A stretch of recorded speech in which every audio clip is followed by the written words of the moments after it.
Perfect. Let me go ahead and share my screen so we can get the seminar up. And here we go. All right, everyone, thank you so much for joining us today. We're going to quickly introduce ourselves in just a moment, but I do want to start off by doing like a little quick icebreaker.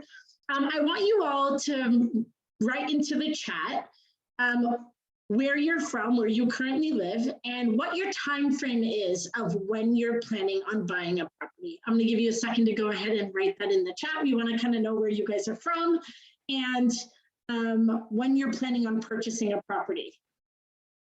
The chat is open for everyone. So we've got Salim, who's from Toronto, and he's going to buy in the fall of 2022. That's exciting. That's not too far away. Niraj is from Guelph. He's a first-time investor, so he's going to purchase in the next 3 to 6 months. That's really exciting. Very soon. Deb is from the GTA in 2023. Cooper is from Georgia within the next 6 to 9 months. Rishi is from Brampton, 3 to 6 months. Jacqueline selling in July 2022. Oh, that's exciting. Are you going to sell and buy as well? You got to buy first and then sell because it's easy. Oh, okay. Rishi's buying his first home. That's really exciting. First-time home buyer. We've got a few tips in here about first-time home buyers as well as for any buyers. We want to try to give as much information to everyone. All right, that's super exciting. Thank you, everyone, so much. Let us start. Here we go. So our agenda for today, we're going to start off with speaking about mortgages, and then we're going to jump straight into real estate. So you're going to get both sides of the buying process for today. We're going to quickly introduce ourselves. I'm going to throw it over to Libor to go ahead and start our introductions. Thank you, Zamira. So hi, everyone. First of all, I would like to thank you all for joining us this evening. I'm super excited to be here. I hope that we will be able to share some knowledge and some useful information with you today. So my name is Libor, and I come from Europe, where I started my career in the finance and mortgage field. From the time of my relocation to Canada, I've been working with several different mortgages, and I am currently working with a mortgage brokerage called Mortgage Outlet. When I first came to Canada, I realized that it was extremely difficult to get a full picture of the different types of mortgages, different rates and conditions here. We all have unique situations, and each case should be handled differently. Of course, you could go to your bank and get the best rate of your bank, but isn't it better to choose the best rate or conditions from all banks, credit unions, or monolines or B lenders? But more on that later. Now over to Zamira to introduce herself. Hi, everyone. Thank you for joining us today. My name is Zamira Lalji, and I'm a real estate agent. The reason I got into real estate was because when I went through the purchasing process of buying, I didn't really feel like I was informed of all the steps that I had to take. I felt like I was just kind of pulled through the process and I didn't really know what was happening. So I realized that I wanted to get into real estate to be able to teach everyone the steps and the processes of purchasing a property. This is one of the biggest transactions you're ever going to make in your entire life, and you don't want to do it blindly. You want to be able to know everything that's happening. So that's why I'm here today, to guide you through that process. All right. So step number 1 is our mortgage pre-approval. We're going to hand it over to Libor, who's going to take us through our first section. All right, so the pre-approval step. So what is a pre-approval? This is a step where I actually take your income. I try to find out if you have any debt. I will try to get the information, like, for example, what kind of a down payment we are working with. Based on all of this information that I will collect from you, I will actually be able to give you an amount for which you are pre-approved. How does that benefit you? Well, you will know exactly how much of a range you could be looking in for the dream house. How long is the process? So once I collect all the application and documents, I can give you the result on the same day. So you will know exactly on the same day how much you can afford. How early do I get a pre-approval? So I recommend that you start to get the pre-approval as soon as possible in the process before you start looking for a house, because you don't really want to find a house and then realize that you can't even afford it. Who do I go to for a pre-approval? So you could either go to a bank or you could go to me. So let me show you why you should go to me. So why work with a mortgage agent? The bank, it has limited bank hours. As you know, just like any other employees, they usually tend to work from 9 to 5. On the other hand, I am always available. Like, you can contact me, you can call me any time of the day. I'm always available. I'm always here for you. You need to negotiate your rate with the bank. The bank will not always give you the best rates, even if you are their client. And even if you get the best rate from that particular bank, it's just that bank's best rate. But I have actually access to the best rate from all the banks, all the lenders in the market. It's not just one lender. Also, every bank has different ways of qualifying. What I mean by that is that there are so many different lenders and so many different programs. Every person's situation is different, and I will be able to qualify you with the best program that lender has. Like, for example, you have first-time home buyer programs, or you have new to Canada programs. So I can qualify you with those and increase your chances of getting qualified for a mortgage. To a bank, you're just a number. I am, on the other hand, independent. I don't really represent interests of any particular lender. So I can represent you independently, even with your own bank. By the way, my services are completely for free. So I am paid actually by the lender. So the mortgage process. First of all, I start the process by giving you a call. We can discuss your situation. I kind of get the feel for what you're looking for, etc. You can submit your application with me then and there on the phone. It can take usually like 30 minutes. Or I can send you a link, and you can just fill out the application at your own pace online, and then you can just submit it online. Once I have all the documents, I should have all the application documents completed. It really works like with your doctor, right? You wouldn't want your doctor to operate on you without having the complete medical history and medical documents. The same here. Then once I have all this information, I'll be able to give you a figure, how much you can afford. So this is the pre-approval. With that pre-approval, you can contact Zamira, and you can go, start looking for a house. Then you will make an offer. If that offer is accepted, you can send that offer back to me together with the MLS listing, and I will start the whole process. Then it's in my hands. So what are the mortgage qualifications? Ideally, you should have a full-time permanent job, but you can also have, you can be self-employed, but for that, we will need at least a 2-year history. As for the down payment, you will need at least 20%. However, in some circumstances, you can have as low as 5%. You just have to, count with the fact that you will need to get a mortgage insurance. This can be up to 4% on top of your normal mortgage. Lenders, when they qualify you, they actually look at 2 ratios to see how much you can afford. The first ratio is a gross debt service ratio. These are your mortgage payments plus taxes, the property taxes, plus heat, plus half of your condos, and this can be more than 39% of your income. The second ratio is a TDS ratio, which is a total debt service ratio. This is the same like above, but also other debt is considered. This for most people will be probably a car loan or be a credit card debt. And all this together can be more than 44% of your income.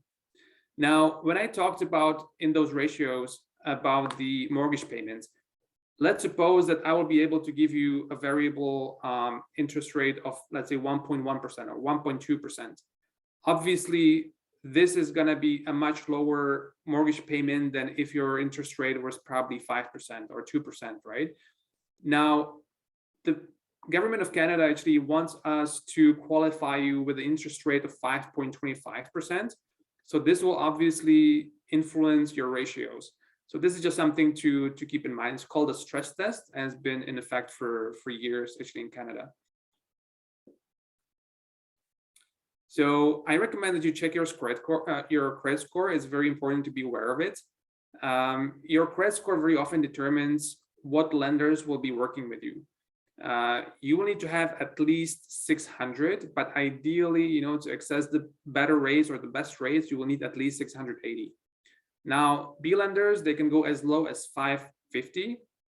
As for private lenders, they don't really have any requirements. They don't have any minimums, but they are also much more expensive. So you're looking at least probably 6% interest rates and higher. Now, also like one more thing to keep in mind is that a lot of people are actually kind of afraid that, because I will need to pull your credit report, it will hit their credit score. Now, it's partially true. However, keep in mind that, if you apply for a credit card or if you apply for any other loan, that usually is considered really serious. However, if you apply for a mortgage, the credit bureaus, they usually understand that everybody needs to live, and people look for mortgages, and it's not that serious. So for example, it can hit your credit score by maybe 1 to 2 points maximum, but very often, if you probably even get a mortgage within a month, it will not hit your credit score at all. So now I will just walk you through a few terms. So the first term is closing costs. These are your out-of-pocket expenses that you will pay at the closing dates.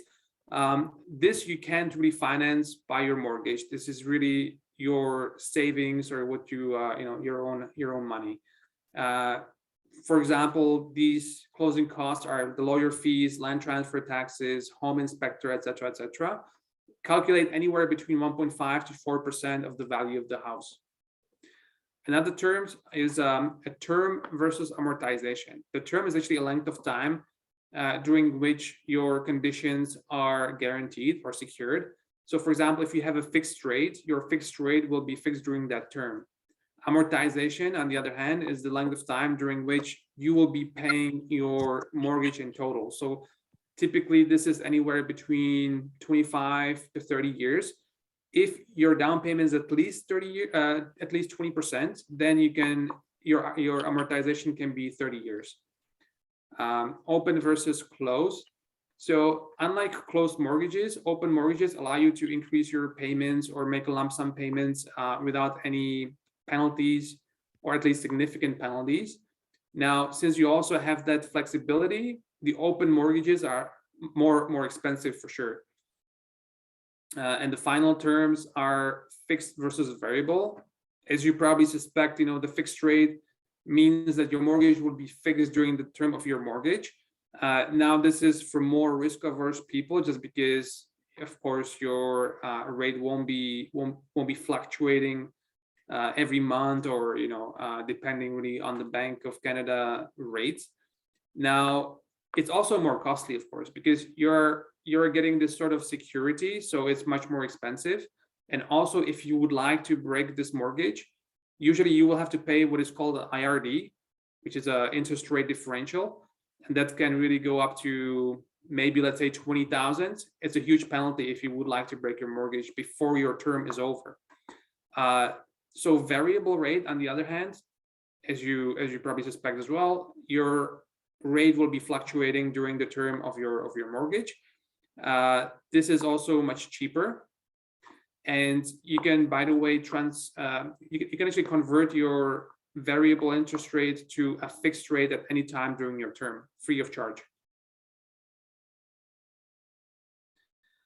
Now I know that this is a home buyer seminar, but I wanted to actually walk through some of the incentives for the first-time home buyers among you. So the first incentive is the home buyers plan. This allows you to withdraw up to $35,000 from your RSP, which you can use for your down payment, as long as you repay this money during 15 years. Or within the 15 years, you don't have to pay any taxes on that. Second incentive is a first-time homebuyer land transfer tax rebate. So if you live in the city of Toronto or anywhere in the GTA, you will be able to deduct $4,475. Anywhere else in Ontario, you will be able to deduct $4,000. Then another one is first-time homebuyers tax credit. This will allow you to deduct $750 on your annual tax return. And finally, first-time homebuyer incentive. This is the best way to think about this is as if you are buying, or as if the government is kind of buying a share of your house. So really think about it like as if you are buying a share on the stock market. So you are just really sharing a certain portion of the company. Here is the same thing. So if, for example, the government gives you 5% and you buy a house for 100,000, then obviously they will give you the 5,000.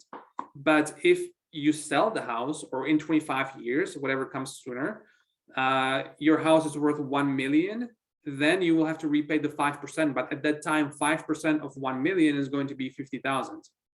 So this is sort of how it works. And now over to Zamira for the real estate part. All right, thank you so much. Just so everyone knows, if you have any questions, throw them in the chat. We're going to have a bit of a time saved at the end for questions to be able to answer, answered. Sorry about that. All right, so we are jumping into the shopping process. We're going to go house hunting and shopping. Now, the number one thing you have to do when you start this process of looking for a property is the pre-approval. But right after that, you need to figure out exactly what your most important is for this property.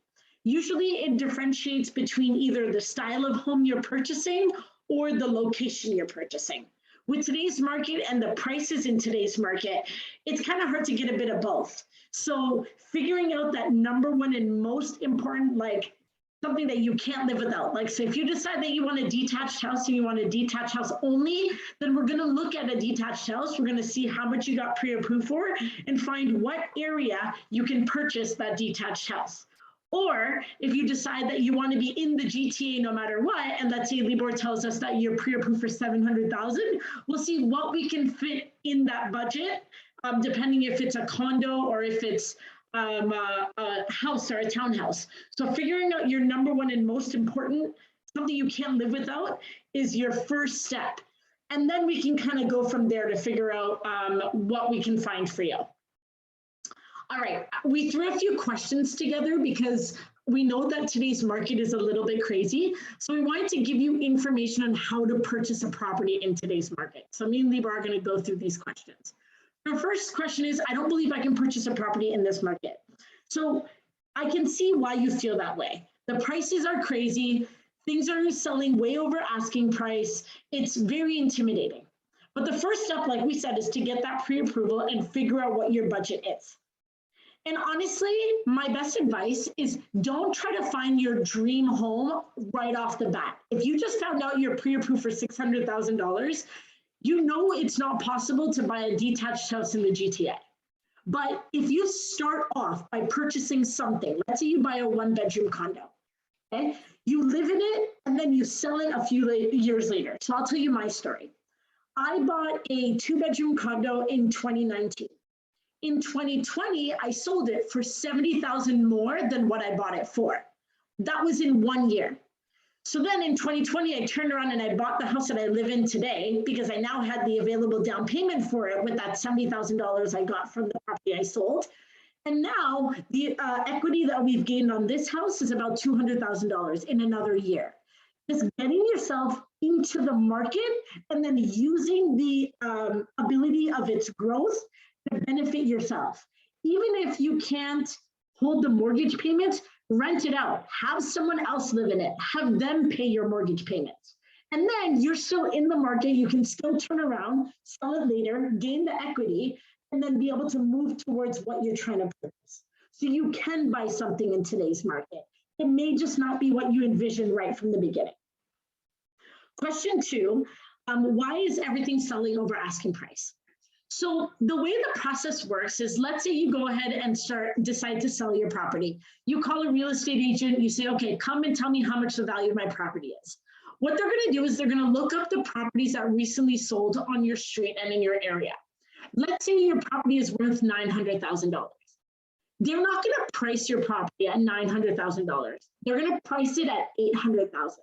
So one, when it sells, it looks like it sold $100,000 over asking. And two, they've got 50 buyers walking in and out of that house during the duration of time that they're there, that it's on the market. So if people are coming in and out of that house, you know you're going to have multiple offers come in on that property. This is why properties look like they're selling over asking, because having it under that value, under market value, brings in more buyers.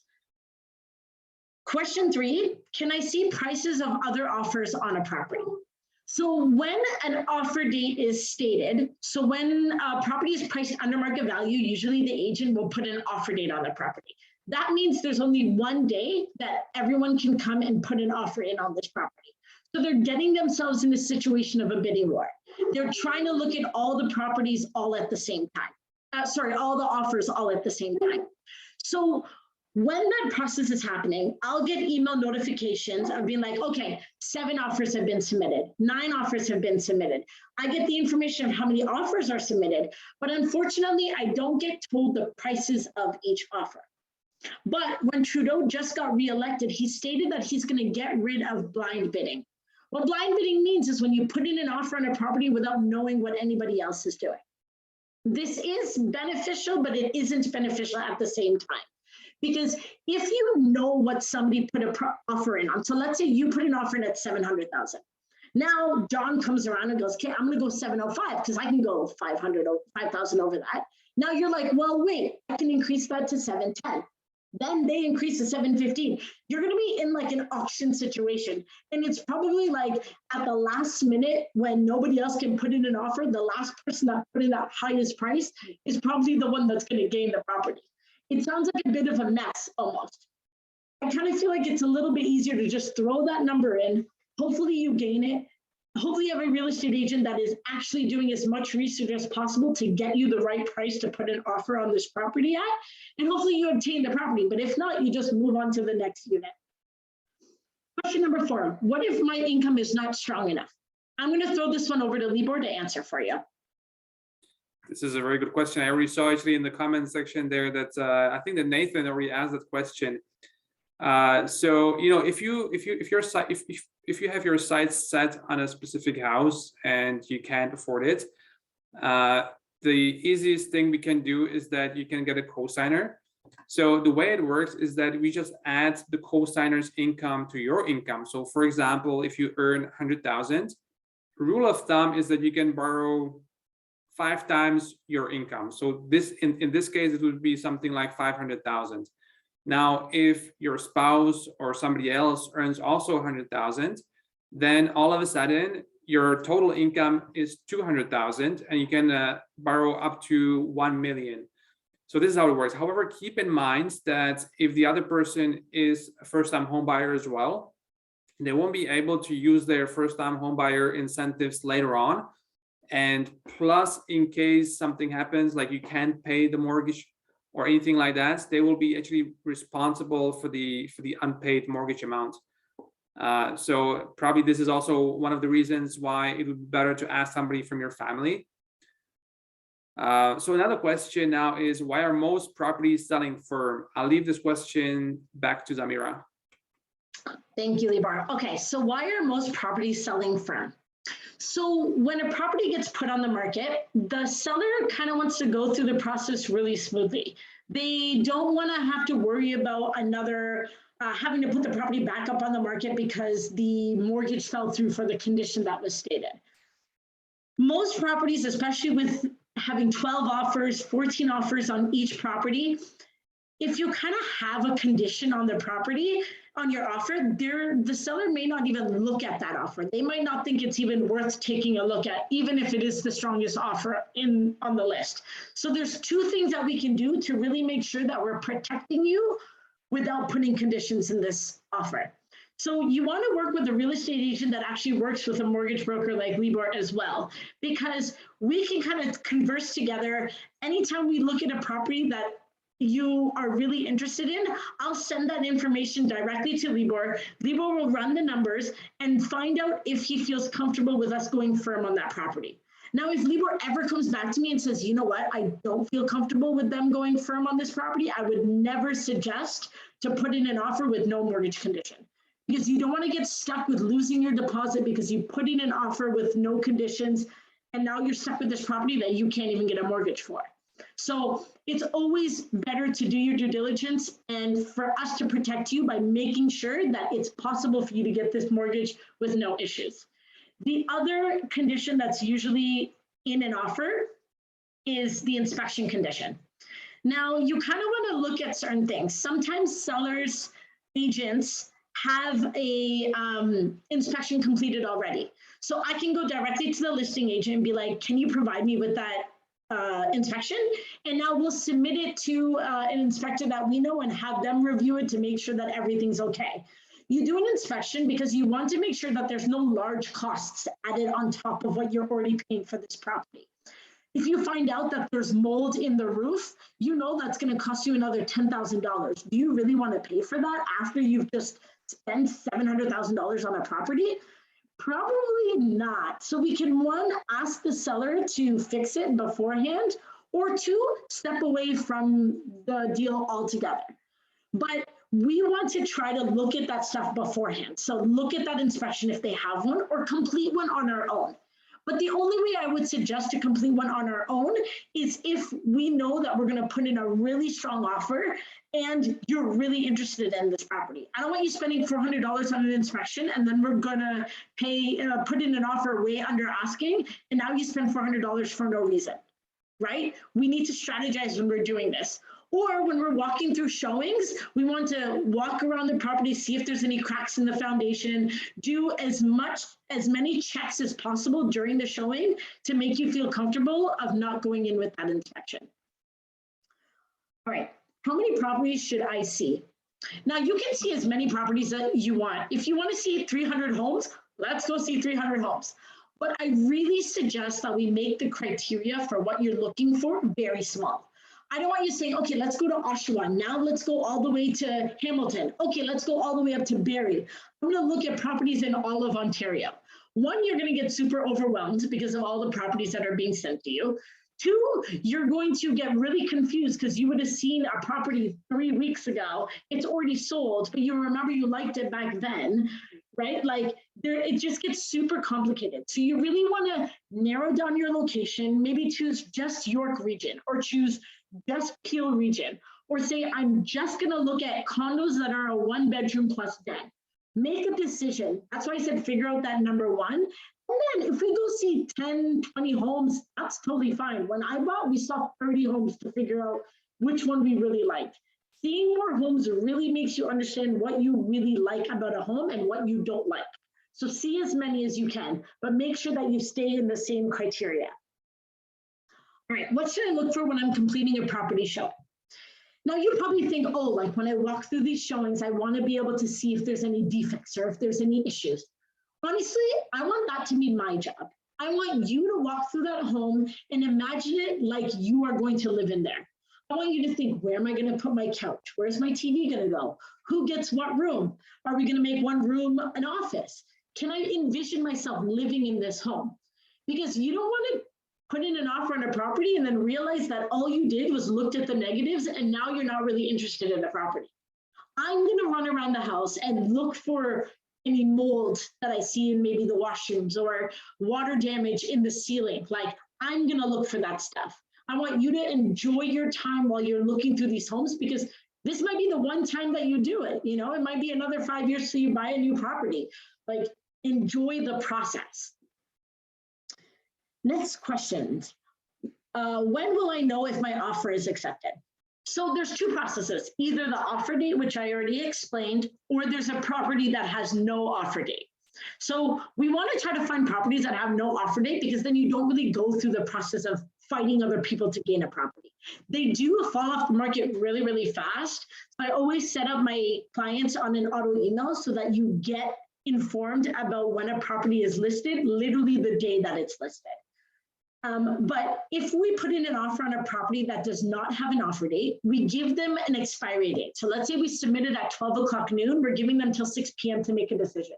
We really want to pressure them to decide if they want to take this offer or not take this offer. So before the expiry date, you would know if you obtained this property or not. When it comes to an offer date, they will state what time the offers need to be submitted by. So if they say they need to be submitted by 6 p.m., we have to submit it before 6 p.m. We usually give them all the way till midnight to make a decision because they're probably looking at 7, 8, 10 offers. We don't want to give them a tight time span because we don't want to pressure them that way. We might just get thrown out. So we give them till midnight, and then in the next few hours, you should know if that property is yours or not. Last question. What is the best type of property? Condo, townhouse, or detached? I can't really answer this question for you because it actually matters on the budget that you have. If you're saying that you have, if Libor tells us that you have a $700,000 budget, I can't say the best property for you is a detached because you're probably not able to buy a detached in the GTA unless you go to Kitchener, Waterloo. So it really depends on that budget and then what you really feel can fit you after we find out that budget. All right. So after you find the property that you really like, that you want to put an offer in, we're going to kind of figure out how much you're going to put an offer on that property. So like I said before, me as an agent, what I do is I look at all the comparables. Before we even go and view a property, I'll look at the prices of properties that I've sold recently. Because if a property is priced at $700,000, it's not going to sell for $700,000, but I kind of want to know how much prices are in that area. Because if your budget is $800,000 and every home on that street is sold for $900,000, we know you probably can't afford it. So, and I don't want you to see a property, fall in love with it, and now you know you can't afford it, and now every other property we've seen doesn't make you feel the same way. I don't want to ruin that experience for you. So I'll look at the comparables beforehand. Let's say we find out that the property is selling for $800,000. We have to figure out how much you want to put an offer in on that property. I don't want you to think about the listing price. I want you to think about the market value price, which is the price that I find of properties that sold in the area. Now, the way homes are kind of selling right now is, let's say 2 weeks ago, a property sold for $800,000. Now there's a new property on the market. That property is probably going to sell for $815,000, $820,000. Then the next property that comes up on that street is going to sell for $840,000, $850,000. Like, every property is kind of selling over the price of the last property sold. So keep that in mind when you're thinking about how much you want to put a property, an offer on a property. Because if you're trying to go under that, we can do that. I don't mind writing an offer for you under the market value or under the price that's there.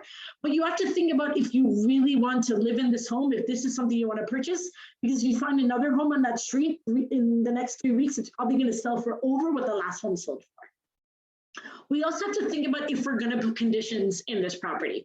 So speaking to Libor, making sure that we can go without the financing condition, or how you feel about the inspection. If you want to put those conditions in, let's do it. I don't mind doing it, but just remember that it may not be looked at. All right. If there's no offer date, I always suggest to jump on that property almost immediately because it's not going to stay on the market long.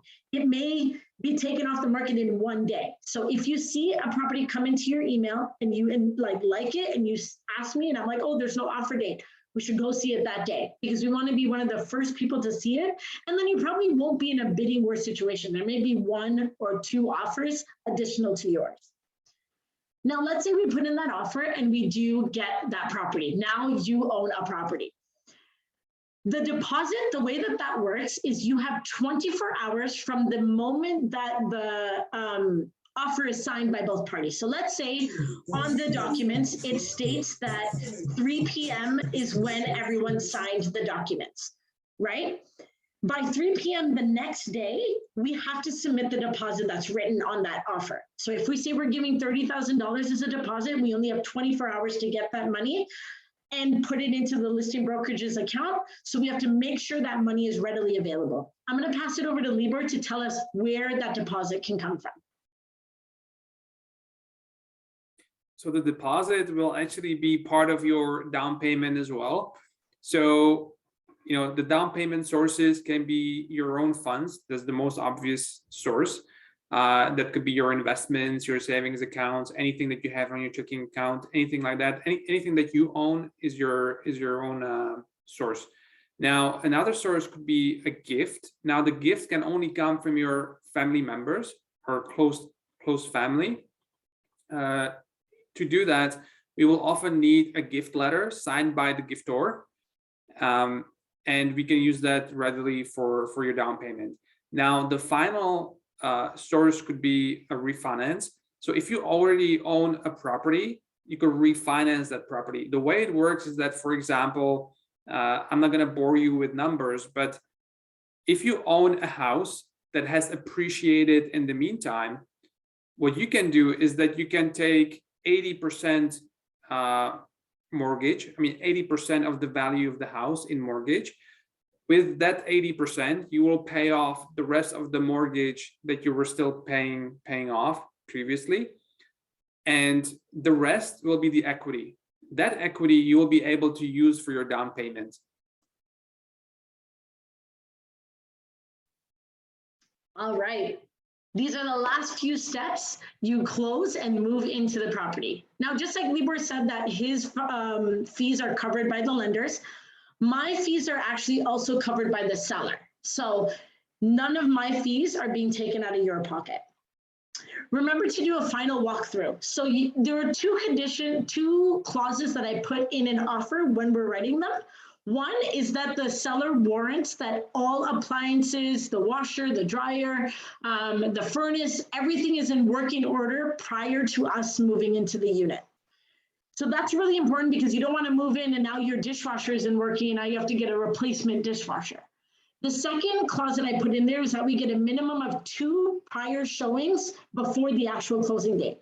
Now I save one of those showings for the day before you move into that unit.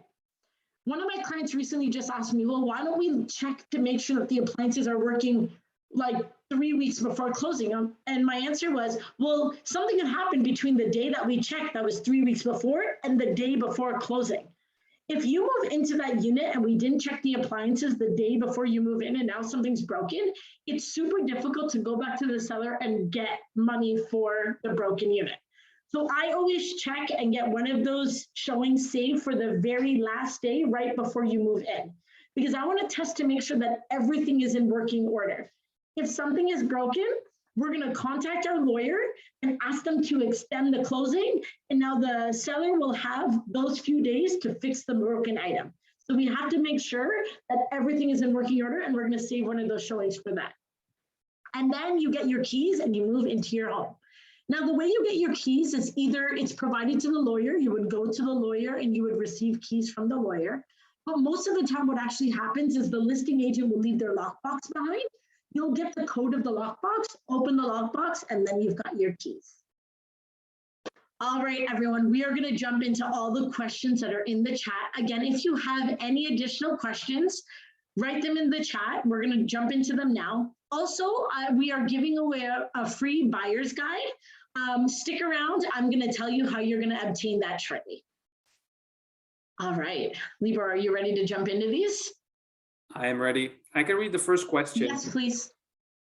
So the first question is, will my credit score be affected in this stage pre-approval? So as I was saying, it's actually your credit score will not be really affected that much, especially in the pre-approval. What I do is that when I pre-approve you, I don't really look at your credit score at that point. Only once you really submit your offer and your offer is accepted, then we go through the real process and then I will pull your credit report. But what I do for my clients is that I say, okay, I'm not gonna hit your credit score as of now. So in the pre-approval process, definitely not, but then we will still need to pull your credit report. And even then, as I said, it will not really influence your credit score that much. Another question is, what if my income is not high enough, even with 20% down?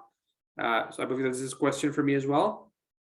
So the obvious choice here would be to get a cosigner.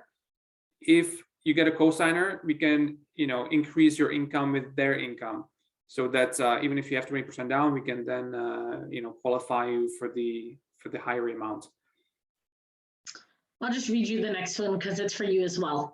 680 is the minimum credit score. What if someone has 650 to 670 credit score? So even if you have a credit score that is below 680, you can still qualify for a mortgage, of course.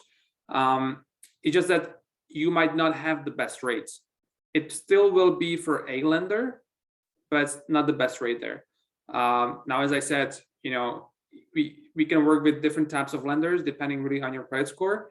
If it's below 600, that's really the bare minimum for a lender. But if it's below really 600, then we will have to work with a B lender or private lender. That really depends. Another question is, please explain first-time homebuyer incentives again. We can go back. I don't know if Zamira, do you want to go back to the slide where we had? Yeah, sure. I don't mind at all. Let me just click back. Oh, there we go. Perfect. I can walk you through the incentives real quick.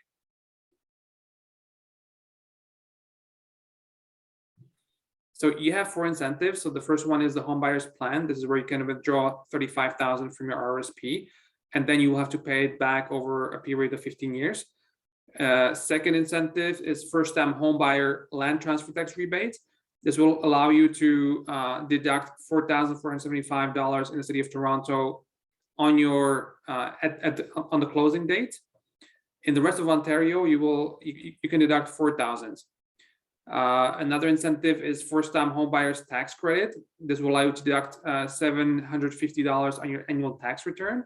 And finally, first-time homebuyer incentive. This is the shareholding plan, basically, where the government is sharing 5% or 10% of the value of your house. So when you sell it later on, then you will have to return exactly the 5% of the value of the house at that time. Perfect. How can you decide offer price if it's going 150 to 200,000 over asking normally? It's going 150 to 200K for sure nowadays in Mississauga and Brampton especially. So you basically use what is recently sold. Just because it states that it's selling 150 to 200K over asking, there's a property that sold maybe 2 months ago that sold 150 to 200K over asking. So if it's priced at $699,000, $900,000, I'm gonna look at what has recently sold in that area and on that street. That will tell you what the actual market value of the property is. So the market value is 900,000, right? Now from 900,000, you can decide how much you want to offer. What is this property like? I will also look at properties that are bigger than this property and smaller than this property and kind of get you prices. I'm going to find the most recent sold to get you these numbers. And then you can start to decide what you think the value of this property is. So you're not actually going 150 to 200K over because the agent is listing it under market value. They're not pricing it at what sold 2 days ago. They're just throwing in a price that is maybe 100K under what sold 2 days ago, if that makes sense. All right. You will need to work with a broker that can capture to you, Nathan. Oh, I think that's just a comment back to Nathan. Sorry about that. I think the best next question would be, can you please explain again equity share points? So this would be more for me. So it's really like buying shares in a company, right? So when you invest in the stock market, you of course buy a certain share of a company. Now, the government now is buying a share of your house. So the way it works is that if you buy a house for 100,000 and the government gives you 5% for the down payment, then they give you 5% of 100,000, which is 5,000. Now, if you sell it in 25 years or any time, and the house is worth 1 million, then you will have to repay the 5%. And the 5% of 1 million is 50,000. So this is how it works. Libor, do you want to also mention the salary section of it? Yes, sorry. So okay. One of the conditions actually is also that your salary should not exceed $120,000, and you cannot borrow more than 4 times your income. So this would actually qualify you to borrow up to $480,000 if your income is, let's say, $120,000. So you can see that in today's market, this is not really an incentive that is widely used, just because you're really limited by how much you can get. All right, next question. If I want to buy a house, but I have debt that may not qualify me to get a good rate, Can I use my husband as a primary, or only he can apply for the mortgage? Well, I recommend that you use your both incomes, because the higher the income, the better. Your debt will be taken into consideration, but since your husband will be also considered, you will all of a sudden be able to qualify for the mortgage. The next question would be, what are the best areas to buy close to Toronto that are more affordable when one has family? So I think the best place that a lot of people don't think about is Oshawa. Oshawa's prices are about 700,000, 600,000 for like a semi-detached. So to keep that in mind. Also, Hamilton is an area, but you want to stay above the mountain and not at the bottom. If you are going to stay in the downtown area, try to go farther away from the downtown area. Brantford, right beside Hamilton, is also pretty good with prices. If you want to go farther, like you can go up to Barrie. They're just areas that are a little cheaper than down like regular GTA. What's the average one-bedroom condo price in Brampton? And do you know what developments and how many developments will be coming in the next 5 years? So the average price for a one-bedroom condo in Brampton, or even in Toronto, like people think, oh, well, if I'm buying in the GTA, I can't afford downtown Toronto. But honestly, there are properties that are one-bedroom condos that are all selling for 500,000. And then when it comes to development, I believe Stella just came up.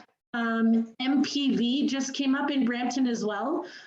There are quite a few that are coming up because the government has decided that they need to start building things sooner. We're like a year behind in inventory of properties available for the number of people we have. So they're really trying to push to get as many new buildings up to help with that, because the other reason why prices are so high is because there is no inventory. I know it looks like properties come up on the market every single day, but with the amount of people that are looking compared to the amount of properties available, it's just not enough. I can take the next question. So how to find assignment sale, Kijiji, Facebook? Is there any other site? So a lot of agents have access to assignment sales. I work with a really good agent that has access to a bunch of assignment sales. There are Facebook groups that I know of that have assignment sales, including pre-constructions as well. Speaking to a real estate agent, as well as just looking up on your own on those two websites, are really strong for sure. 680 is the minimum credit score. What if someone has 630 to 670 credit score? I think that we already answered that. Yeah. So basically, it's really just depending. Sorry, go ahead. Sorry, you can take the next one. Okay, it says first-time home buyers. Is it 4 times or 5 times of their income that you can borrow? Thought I saw 4 in the slide, but Libor mentioned 5 times. Yes, that's just a rule of thumb, but all the lenders consider the 2 ratios that I talked about, the GDS and TDS ratio. That's more precise. Yeah, so it's 5 times. I'm going to go back to the last page. There we go. Okay, for Libor, how does it work from the second mortgage? Hypothetically situation, if one can get a 500,000, assuming 100K income, and already has first mortgage, Ontario, with a balance of balance of say 400K, the person who would now get only 100K for a second mortgage. Niraj, do you want to open your mic if possible, and you can ask it out loud if you don't mind? We can try to have you ask us the question out loud.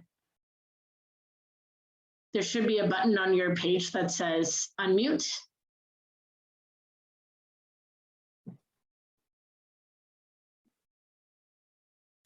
Niraj? If you can unmute yourself, you can ask the question out loud if you don't mind. Or we can try to, Libor, if you want to try to read that to yourself and see if you can help. Yeah, I can try to answer it. So if you already have a mortgage, then if you would like to get a second mortgage, what you can do is that we can take the market rents for the first property. This will be taken as your income, and you can use that income to qualify for the other mortgage. Perfect. How can you decide offer price? So I think we had that already, had that one already. When we purchase a house, do they come with major appliances? Yes. So you'll get all of them. Whatever is in the house on the day that you view the property is the appliances that you're going to receive. I usually write down the name of the appliance, the model number, and all that information, because you don't want the seller to switch that out before you leave. Like if they just bought new appliances and they showed off the property with new appliances, and then you come in and we check the property the day before you move in, and now they're all like the white old style, you know they switched those out. That has happened before. So that's why I write down the model number and the information of every single appliance in the unit to make sure that you get what you see. And Joanne Lake, can you please provide some info about first-time homebuyer options and help? So yeah, I mean, I went through that, but if you want me to go over it again, I can do that for sure. Well, the next question is, what if I have a contract job with a good salary? So ideally, of course, you would like to have a full-time job, but if you have a contract job and you have guaranteed hours, we can look at that as well. Especially if you have a 2-year history, that's definitely not a problem. Do I qualify for a mortgage within a year of starting the job? So you actually qualify even after 3 months. So you would like to be at least past the probation period. That's why the 3 months. But sometimes we can even make an exception on that. For example, if you have been working in the same field for like 10 years or more, or, it really has to make sense. We can waive the probation period there as well. Does Keller Williams operate in Alberta? Yes, Keller Williams is literally all over the world. You find it in Europe, you find it in the US. It's totally in Alberta. If a condo is gifted to you, are you still considered a first-time home buyer? The answer is yes, definitely. Even if it doesn't really matter where your down payment comes from, if it's gifted or if it's your own sources. As long as you are a first-time home buyer, meaning that you don't have any other property anywhere else in the world, you are considered a first-time home buyer. Another question is, can you have multiple incentives or only one? Well, you can use more of them for sure. There's no limit. That was in particular for the first-time home buyers, so you can use all of them? You can use all of them for sure. There is no limit actually on what you can or what you cannot use. That's So like if you are a first-time home buyer and now you purchase a property in Ontario, you're going to get the $4,000 back. And then let's say you have your RRSP, that's you have an open account and the money's been sitting in there. You can take out $35,000 without having charged any interest. Charge any tax. And then let's say you, use the tax incentive for $750. So you're going to take that.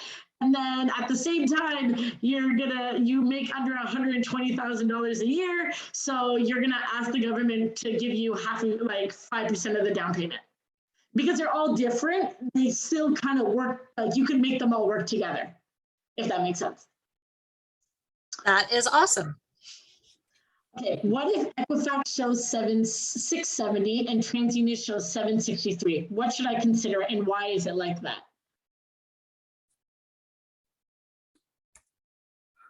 Sorry, I don't see that question. Oh, it came directly to me. It came directly to me by accident. That's, okay. If you can answer that, it says, what if Equifax shows 670 and TransUnion shows 763? What should I consider and why is it like that? Yeah, that's a good question. Actually, there are always, of course, discrepancies, but we will use the credit report that the lender usually goes with. So it could be either of those two. I believe that most lenders really use Equifax. But yeah, it will be it really depends on what the lender uses. What if you co-sign and the co-signer decides they want to opt out a year later? There's definitely also an option. So if, for example, a year later, you will be able to qualify with your income, or for example, something changes in your job or your house appreciates, right?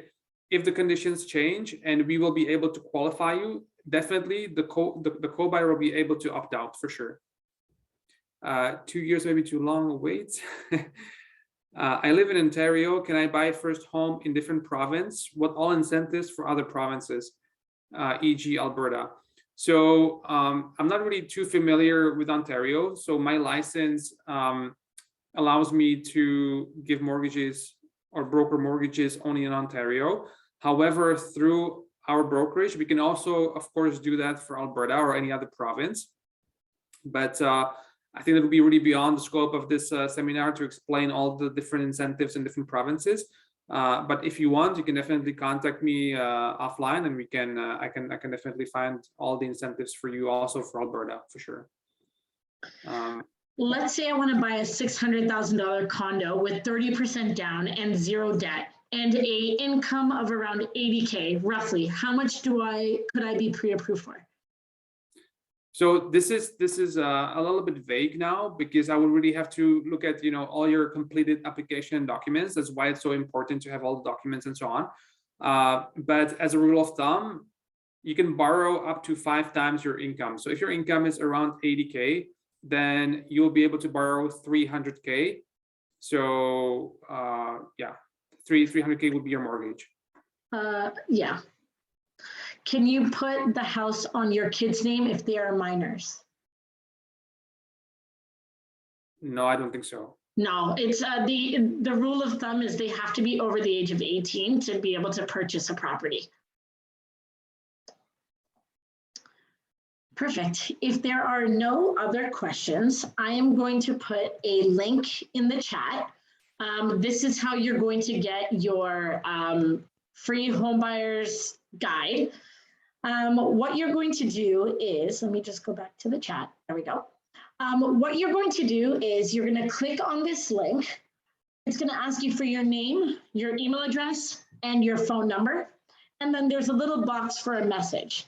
What me and Libor are asking for is your feedback on this seminar. If you enjoyed it, please tell us. If you wanted us to add any additional information, please let us know. If you need any additional information or want to get in touch with us, go ahead and put it there. But anybody that clicks on that link, fills out their name, their email address, phone number, and leaves us a little message, I will be emailing you the free homebuyers guide. So to get that, go ahead and fill that out. And me and Libor look really forward to working with each and every one of you. Thank you so much for joining us for our seminar today. If you're also interested in getting this recording, it's going to be on my YouTube channel, popping up very shortly. So don't miss out. Go ahead, click on my YouTube channel. It's named Zamira Lalji Real Estate, and you'll be able to find this seminar on there. Thank you everyone so much for joining us. If you have any questions, our information is just on this screen. Our phone number, email address, any way to contact us. I also have an app. It's the website underneath my email address. It allows you to view any property that you like anywhere. It also, the best part about it is it allows you to contact me directly when you view a property that you like. You can literally click the button at the bottom that says message your agent, and then you can message me and tell me that you like this property if you want any additional information. So go ahead, take that link. If you want me to put it in the chat, I'll do that as well. So you can download the app and get that information or get access to that app as well. So thanks so much for joining us, everyone. And if you have any more questions, throw them in the chat. I'll quickly put the website for the app in the chat. And thanks again. Thank you so much, everyone. Have a good evening. Thank you. Let me get that quickly up there, just the app link. And then we will close the seminar very shortly. I just gotta find it. Or I'll email it all to you. I'll email you the link for the chat, for the app. So thank you, everyone. Have a wonderful evening. Thanks for coming and joining us so late. And hopefully we'll be working with each and every one of you shortly. Thanks, everyone. Thanks, everyone.